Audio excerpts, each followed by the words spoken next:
Hi guys, it's Brett with It's Picking Time. We're just messing around here. I'm kind of trying this hammer on and pull off on the second fret D string, which ends up being an E note. And then I'm dropping into either the C chord or the G chord. Now, the whole reason for this exercise and is that I want to end on a note that's going to become a chord, part of a chord. So when I get finished and I want to move into the four view, the quad view here, when I get done with, that's kind of the backbone, just that little part. Okay, hammer on pull off, and then I land on this note, which ends up being part of the C chord. Okay, and I do that for a couple times, however many times you think it sounds good. And then when I come back to the backbone, I end on this note here, which becomes part of the G chord. Okay, so if we can end our solo or our riff or fill or whatever you want to call that little bit of single picking, if we can end that on a note that's also part of the chord we're going into, then we're actually helping ourselves out and making the transition a little bit smoother. So I want to try to practice this. It takes a little bit of forethought. Where do you want to go with this little fill? What's your chord progression? It can be a lot, and we can actually do a whole series on this, which is to say that we can go from this note and end just on this D, open D, and go to the D chord, or we can end on and go to the E chord, or we can do a lot of stuff with this.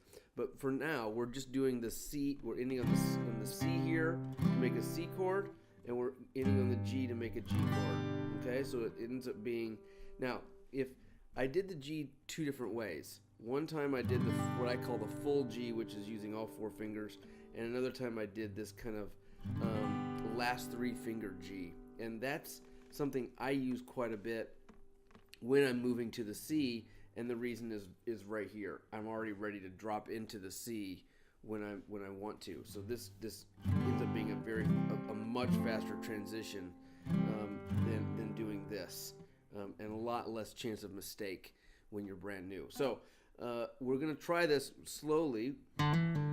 That's just a hammer on pull off. So I'm picking the string once and then hammering down and pulling off fast.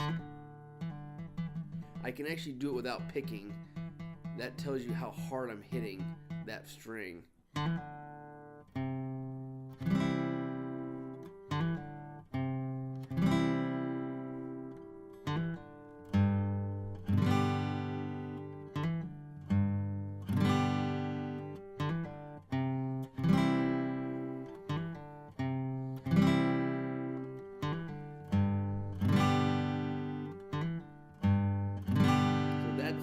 That's the three-fingered approach. Now let's try it with the four-finger approach. And actually, if you want, we'll do it with using two different C's as well. So this is the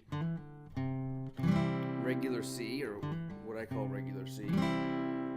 And that's how you have to move to get into your G.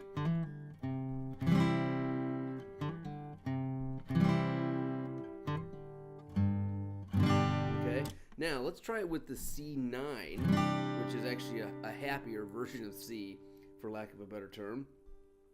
And now I don't have to move these bottom fingers at all. I can just go.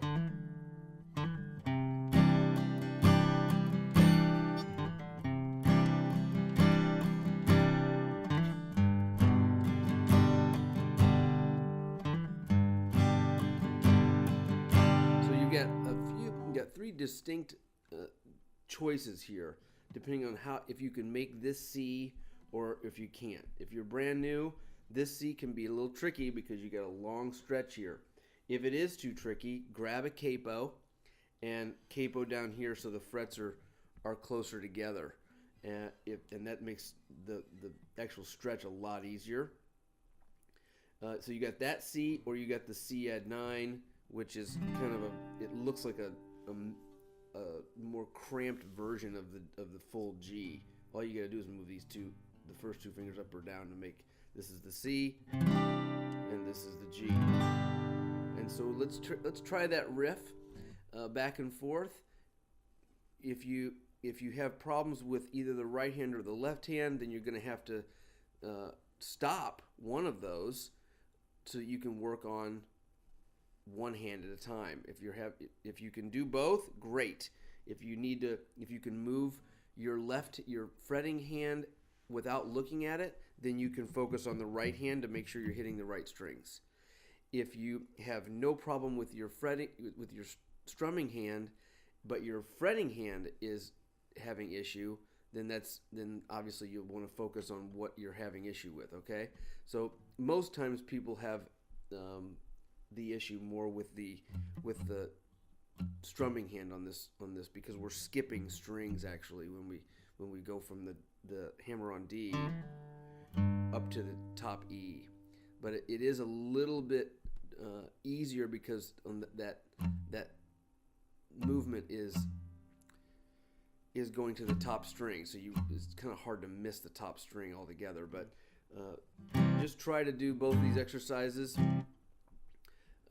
using the regular C, the C9, or the full G, or the new G that we've got here, the 3-finger G. Okay, so enjoy yourself, guys.